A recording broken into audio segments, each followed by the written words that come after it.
పరములో నాదు జీవముండు వరకు నీకే నిత్యము వందనమర్పించు.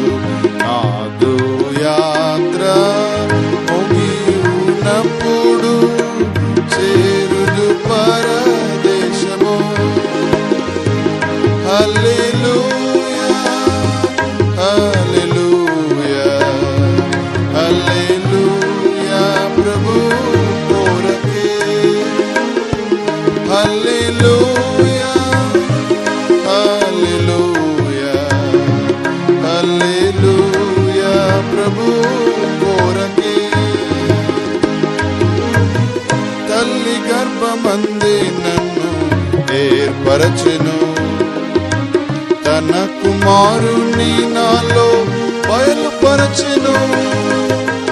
తల్లి గర్భమందే నన్ను ఏర్పరచెను, తన కుమారుని నాలో బయలుపరచెను. తన నిత్య రక్షణను అన్యజనుల యందు నేను, తన నిత్య రక్షణను అన్యజనుల యందు నేను అనుభవించి ప్రకటింపను. దర్శనమిచ్చి నన్ను